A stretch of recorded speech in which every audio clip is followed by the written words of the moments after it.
Yo, Derek, you're not a kid anymore. You can hurt yourself out there. I don't know what the hell your fool ass was trying to prove. But whatever it was, you proved it. Look at me when I'm talking to you. He's got a gun! Go, go, go, go, go, go, go! What about your boy Perry? He's a natural. There's not too much you can. It's like I'm trying to help him, but he doesn't need help. How you doing? I've been good. You going good? How have you been? I've been good. How's I your can't night complain. going? What's that? There's not a minute, hour, day, or night that I don't love you. Unbreak my heart. What if the world's first black male supermodel was hiding gang affiliations, federal indictments, and a shotgun standoff with one of hip-hop's biggest moguls? The gangster thing about the first indictment was they had me on wiretaps. So they had pages like this. Tyson Beckford's face has graced everything from Ralph Lauren campaigns to iconic music videos. But there are two secrets that will change everything you thought you knew about him. First, he describes a time in his life when he found himself caught in the crosshairs of federal investigations. In 2 different decades, I was indicted twice. I was indicted by the feds twice in 2 different decades. And second, there's a shocking reason why he turned down Saturday Night Live, a decision that still haunts him today. December 19, 1970, the Bronx, New York. A baby boy entered the world with a face that would one day change fashion forever. Tyson Beckford was born to Jamaican mother Hillary Dixon Hall and Panamanian father Lloyd Beckford, who carried Jamaican and Chinese heritage in his bloodline. I'm Jamaican, Panamanian, Chinese, Portuguese, Spaniard, and then Dutch as well. But Tyson's story doesn't start in the Bronx. Soon after his birth, his mother took him back to Jamaica, where he spent the first 7 years of his life. The island shaped him, gave him his foundation, but New York would make him who he was destined to become. Yeah, when I was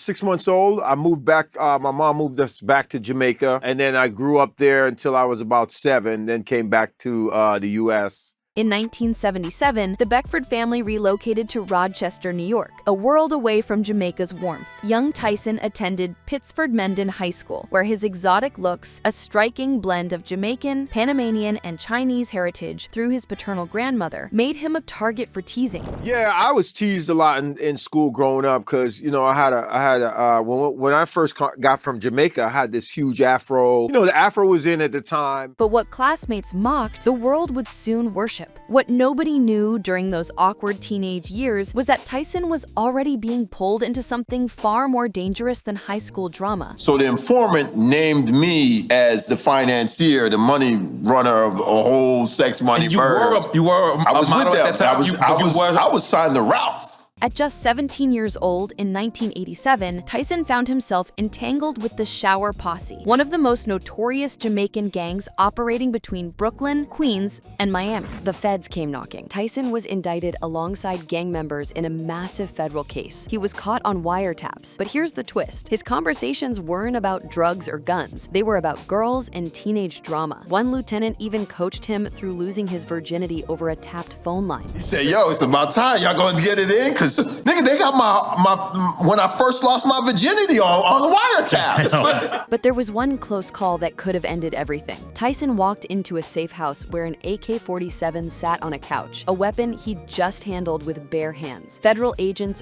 burst through the door. 3 keys of cocaine sat frozen in the kitchen. There was even a moment when a weapon had been hidden right where they were sitting. On the couch is the AK. It's underneath the cushion. I had just shoved that under there. The agents never found it, and against all odds, 17-year-old Tyson walked away untouched. They're like, all right, so one goes in the fridge, but it never go in the freezer. So he went in the fridge and he was like, there was nothing in there because there's no food in there because this is just a house to leave coke and His late brother pulled him aside after the indictment. Get out of the streets. You're meant for something else. Tyson listened. You got a talent, you got something, and streets ain't gonna do nothing for you but put you dead or locked up. So, you know, I took that advice and I left the streets, but always connected to the streets, always. In 1992, everything changed. Washington Square Park, Manhattan. Tyson was minding his own business when Eric Lauren Counsel from The Source magazine approached him, not for an interview, for a photo shoot. It was just us two. And then Ronnie, the photographer, you know Ronnie, Ron, he took a picture of us. And I was like, yo, make sure you get me that picture. You still ain't got this picture. Tyson thought it was for an adult magazine, but it was legitimate. That one photo shoot changed everything. Within months, fashion scouts were circling, but Tyson had a problem. He dressed like he was still in the streets. Baggy jeans, backwards Yankees cap, Timberlands, and wife beaters. Sometimes casting directors complained and said they needed a better sense of his build. A lot of the clients would complain and say, oh, we can't see his body. I mean, and then I'd be like, all right, take my shirt off, take a picture for the Polaroids, and they'd be like, oh, okay. You know, and then that would get me jobs booked, and they'd be like, yo, why has he always got on these baggy clothes? By 1993, Ralph Lauren recruited Tyson Beckford as the face of polo sport. He became the first African-American male model to land a major exclusive contract with a luxury brand.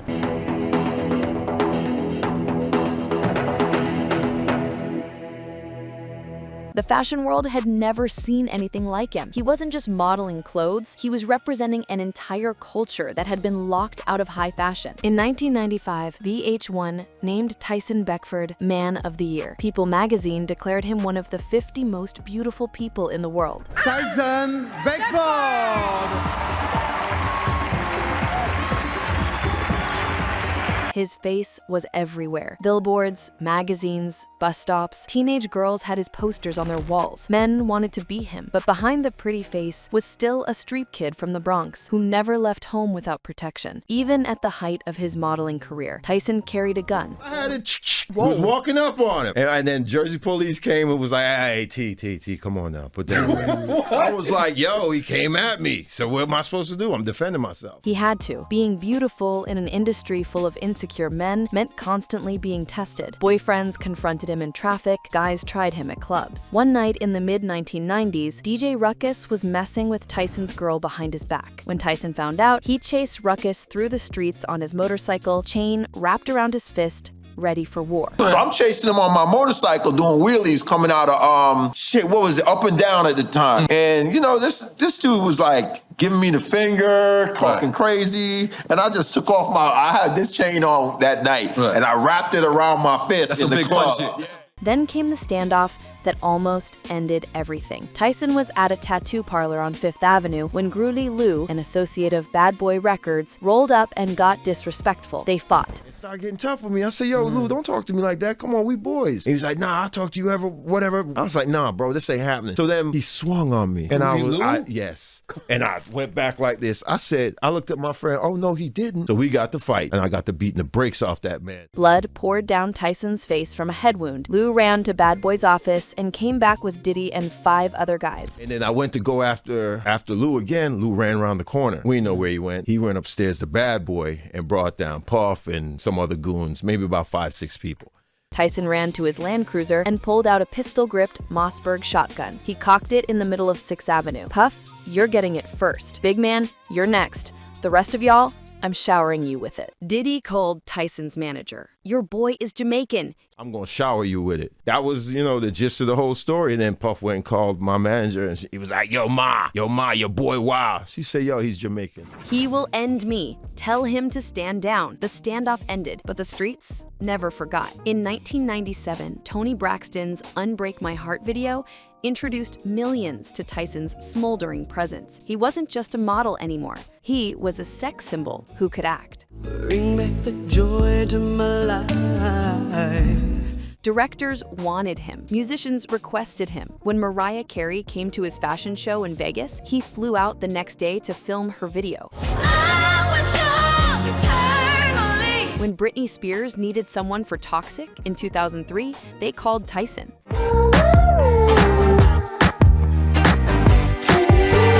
But something bigger was brewing. The second federal indictment hit in the late 1990s, this time for alleged connections to Sex Money Murder, a notorious Bloods gang in the Bronx. An informant named Tyson as a financier for the organization. So the informant named me as the financier, the money runner of a whole Sex Money murder. I was signed to Ralph. Tyson was at the height of his Ralph Lauren contract, making millions. The feds wanted to know where the money was going. He sat in the U.S. District Attorney's office with his lawyer while they grilled him about his associations. Once again, the evidence didn't stick. Tyson was hanging out with gangsters. He never denied that, but he wasn't in the life. His fingerprints weren't on anything illegal. Indictments came down, I was dragged in it, and then by the time they went through the evidence, they had not too many photos of me any place. They had my fingerprints nowhere. Luckily, that gun went somewhere. I don't know where it went. He walked out of that office and told his lawyer, "I need to write a movie about this." In 2001,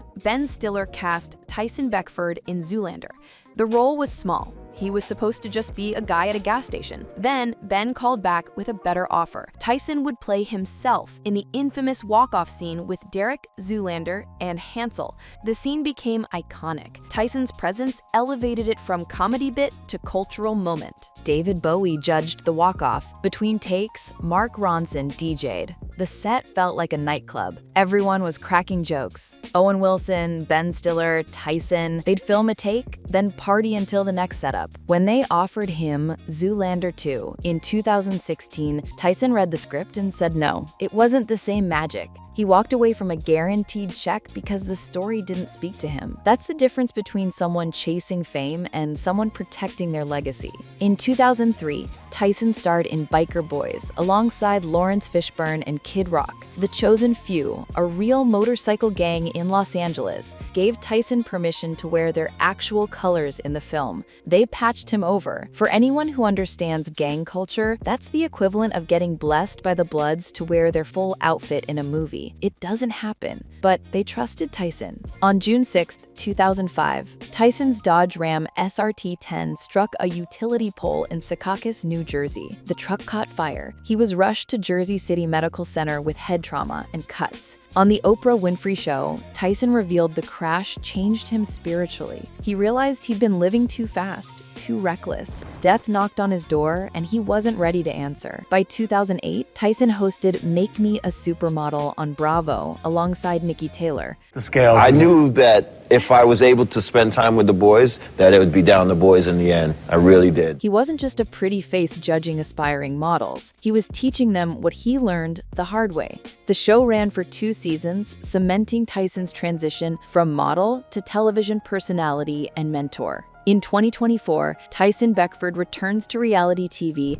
with Bravo's King's Court. Tyson Beckford. Let's get this party started. You know I'm got it. You better not doubt it. A dating competition where he, Carlos King, and Thaddeus Matthews search for love among a house full of women. At 53 years old, Tyson is finally ready to be vulnerable on camera. My second Tyson in me said, look, you're just scared to cry on TV and let people know how you've been hurt. And I was like, you know what? Maybe this is the therapy I need. Maybe I do need to get back out there and really be outside again. He cries. He opens up about heartbreak. He admits that finding love has been harder than any runway or photo shoot. 3 to 4 years ago, he was ready to propose. He'd contacted Cartier's vice president to custom design an engagement ring.